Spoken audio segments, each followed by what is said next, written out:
Hello friends, ఈరోజు చిట్టి పునుగులు ఎలా తయారు చేసుకోవాలో చూపిస్తాను. తప్పకుండా ట్రై చేయండి.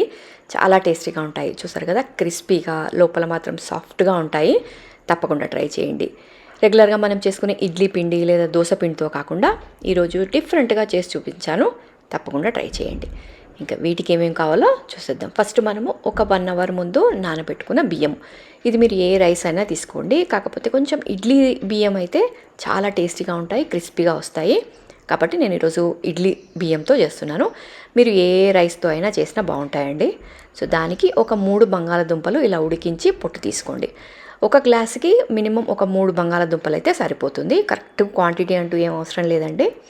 మీ క్వాంటిటీని బట్టి మీరు బంగాళదుంపలను పెంచుకోవడం కానీ తగ్గించడం కానీ చేయండి. మినిమం ఒక గ్లాస్ బియ్యానికైతే 3 బంగాళదుంపలు పర్ఫెక్ట్గా సరిపోతాయి. ఇలా అవన్నీ రెడీ చేసుకొని ఒక గ్రైండర్ జార్లో బియ్యం అంతా వేసుకొని దీంట్లో కొద్దిగా ఉప్పు వేసి కొంచెం నీళ్ళు వేసి గ్రైండ్ చేసుకుందాం. మంచి మెత్తగా గ్రైండ్ చేసుకుందాము.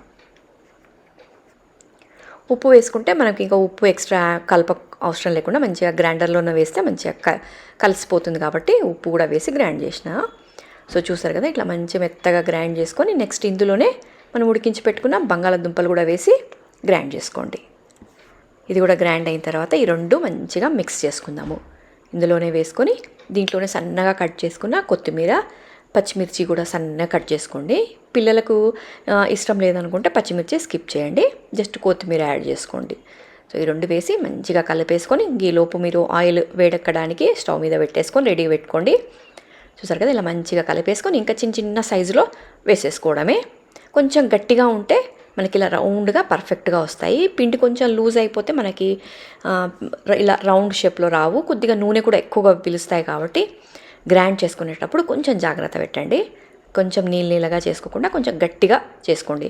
ఇంకా దీంట్లో ఎలాంటి సోడా వేయాల్సిన అవసరం లేదు. ఆలు వేస్తాం కాబట్టి పర్ఫెక్ట్గా చూసారు కదా మంచిగా ఉబ్బిపోతాయి. అస్సలు సోడా వేయాల్సిన అవసరం లేదు. ఇంక ఇలా చిన్న సైజులో వేసుకొని మీకు నచ్చిన చట్నీతో సర్వ్ చేయండి. చాలా టేస్టీగా ఉంటాయి.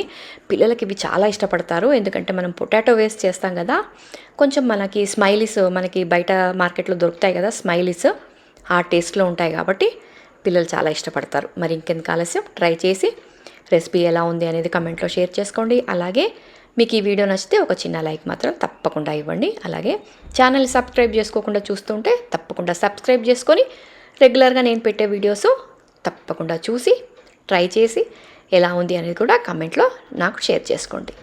మరి ఇంకెందుకు ఆలస్యం, తప్పకుండా ట్రై చేయండి.